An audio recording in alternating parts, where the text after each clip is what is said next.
Sababu mtihani, kwa sababu baba yangu mie msaada sina popote. Ile sikukuu inafika, baba yangu nachemsha ndizi, ndio kula uporo, ndizi ndio chemsha iftari, ndio kula ya sikukuu. Fanyenga utaratibu wanipatie angalau kama vyumba vitatu ama hivi, angalau japo sitapata vine, japo vitatu, kutokeana na wale wanangu niliowapangisha, na wao wapate angalau chumba, angalau wapate waene mie niwe na changu, na wale wanangu nao wakija wapate chao.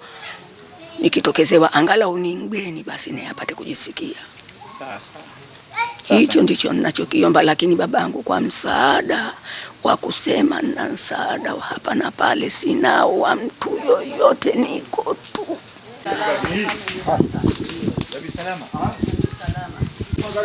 Muumini hizo kustamizo kwa hii bisalama hiyo wasaweka vipi? Mimi nitatoa matofali 1000. Sasa nitafute mbunge na nini ili tujue namna gani ya kufanya. Sawa? Mimi nitamsaidia matofali. Haya basi afanye tena haraka basi. Mimi matofali 1000, mbunge kama atatoa saruji na wengine atatoa bati na wengine fundi, kwa sababu hana uwezo huyu. Tukimpa matofali huyu yatakaa tu. Tukimpa mawe yatakaa tu. Sasa huyu lazima tumsaidie. Haya basi mama, nitazungumza na mbunge kwa sababu kaja na mwakilishi huyu. Mwakilishi nishamwambia amumwanzie ajenge foundation, akijenge foundation matofali uje kwangu. Unaambie tu nitampa shehe atakuja nayo matofali 1000 yangu mie, lakini yajengwe, sio matofali 1000 ishanunua yaiko hapo.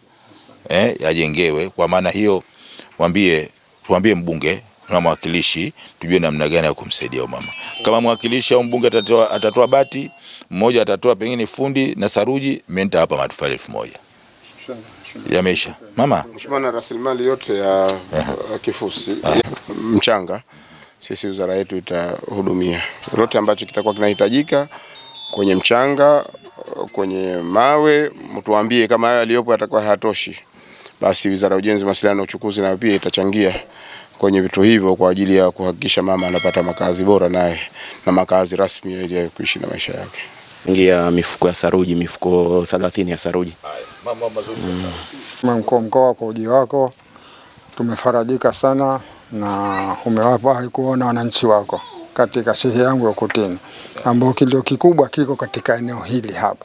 Mwingine mumo, lakini kilio changu kikubwa na kila siku ninacholalamikiwa ni maeneo ya hapa, kutokana na hali ya halisi ya makazi ya wananchi yanavyokuwa.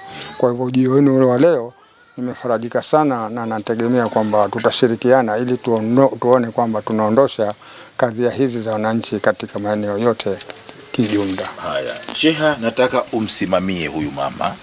Kama ni suala la kujenga foundation haraka, kama ni suala la nini, tushasema nani mdhamini, umesikia, mawe nini, lakini usimamie wewe. Usijemwacha mama akafuatilia yeye, fuatilia wewe. Kwamba jamani sasa nataka mawe, jamani sasa nataka mchanga, sasa nataka saruji, sasa nataka matofali. Sawa? Wewe ukishasema hayo kila mmoja kwa wakati wake, tutatoa matofali ili mama angalau apate japo vyumba viwili viweze kumsaidia. Sasa kazi ni ya kwako, si yeye, hatumkamati yeye. Wewe mama, mkamate sana huyu sasa sheha. Sasa ndio nashukuru mwenyewe, na sasa najisikia raha, najisikia faraja katika nafsi yangu kutokeana na hichi hapa nitakapopata si padogo. Nashukuru Allah.